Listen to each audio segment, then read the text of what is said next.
Hello viewers, Red TV, Sky, Maddie's Got Talent, right? Maddie's clearly got no taste because you got me on. But yes, hello, my name's actually Bob Lucas, and for the smart ones amongst you, you might have noticed, I bet what's happening at the minute is that you're all sitting back there and you're thinking, I know what that, I've seen this guy, what is this? And this happens to me ever since the very first time I stood on the stage. First time on the stage, I got all this, hey look, it's Billy, hey Billy, hey Billy, do tell us the story about the incontinence underwear, stuff like that. Come on Billy, what about the bad language? Come on, do a bit of that swearing, let's hear it. Come on, get in there. I tell you what, that nativity play was ruined. There was I playing third sheep, you know. Come on, Billy! Come on, get the filth going. Let's have some, you know. I said to the teacher afterwards, I said, why does my mother do that all the time? She said, yes, she and the headmistress have apologised for what they've done, you know. But yeah, it's always the same. I've got this face, right? And I can't have it. It's not plastic surgery, right? It's mine, right? And I just didn't realise that someone else was going to make it famous, not without bunging me a few quid or something like that. And so, the fact is that then I had to think, well, what am I going to do with this? Now I've discovered that people are running after me for someone else's autograph and stuff like that. I thought, I don't know what, and I thought, I know, well, for the first thing, right? The way I normally speak is like this, but I moved into a bit with the old accent with Billy there because, well, it cheered people up, it seemed to me. But I thought, I know, I'll divert from this. I thought, entertainment I quite like.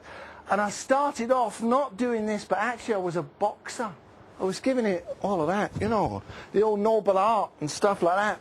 And after a while, they'd be calling me, you know, the boxing matches. Over in the blue corner, they'd say, we have Picasso Connolly. They started calling me Picasso Connolly. And I thought, well, that's obviously because they think I'm great at the noble art and Picasso was an artist. No, it turns out it was because I was on the canvas all the time. So the better bet seemed to be to get up and do a few jokes. And that's what I've moved on to, really. And so I borrow the voice because it fits the face, except for when I talk to my family, they wonder who on earth it is that I'm being at that moment. So, a few jokes, right? And there's quite a lot. It's the religious ones that really get me. Because Billy, you may know, was actually brought up a Catholic. I was not, but the old religion was stuck into us. And it always sort of leaves me a bit curious. I mean, I can't understand, for instance, why is it that if I talk to God, that's called praying? But if God talks to me, that's called schizophrenia. Now, why is that? Perhaps we should have a church of schizophrenia. And this is a story about a guy who's an older chap, and he's gone into the church, and he's seen the priest, and he said, "Oh, Father, will you hear my confession, for I have sinned?" The priest says, "Aye, certainly I will, my son. Come on in here." I can never understand, too, why a priest who's half the age of the person they're talking to still calls them son. But anyway, come in, he says, come into the confessional. What's happened here? So the old fella says, well, it's like this. He said, last night I spent the entire night with two young women, one aged 25 and one aged 27. And we made love in every possible way you could imagine 3 people could do it. We used toys like you've never been, and did it all twice. The priest said, this is terrible. He said, how old are you? The guy said, well, I'm 78. He said, you're 78? You're doing this? It's dreadful. He said, when was your last confession? He said, I've never had confession before. So the priest said, what do you mean, you're 78, you've never had confession? No, says the guy, I'm Jewish. He said, you're Jewish? And you've come in here to a Catholic church telling me about your sex life? And the guy said, telling you about it. I'm telling everybody. Which I think if I was 78 in that situation, I just might do that myself.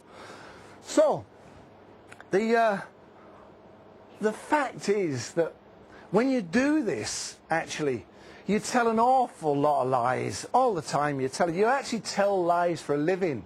And this I actually do. You know, sometimes you get a form and on one bit of it will say, what is your employment? Do this yourself. I write liar.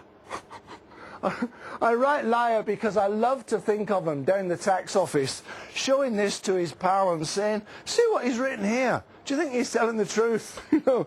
But yeah, so that's what it's like. And it's fibs all the time. And we don't care, you know. And there's rude stuff talking about sex. Happens all the time.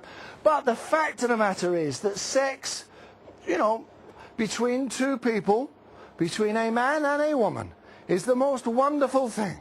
It's just that you've just got to get between the right man and the right woman. That's all. It's pretty straightforward. I'm going to tell you one last thing, then I'm going to sign off and zip away out here, right? I was in Glasgow a little while ago, in the Catholic part of Glasgow, and a wee boy was hit by a car, boom, knocked down in the street, pandemonium, all the traffic stopped, people getting out of their cars, people pouring out of the shops, pedestrians rushing over, mobile phones bleeping, people getting ambulances, calling the police, oh, chaos, chaos. It calms down slightly and a guy leans over, this wee lad, it being the Catholic part. He leans over and said, son, would you like me to call for a priest?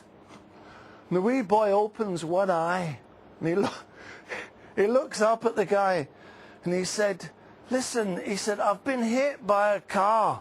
I seem to have broken bones all over the place. It's just possible I'm going to die here. He said, sex is the last thing on my mind. I'm not... That's it. Thanks very much. Good night.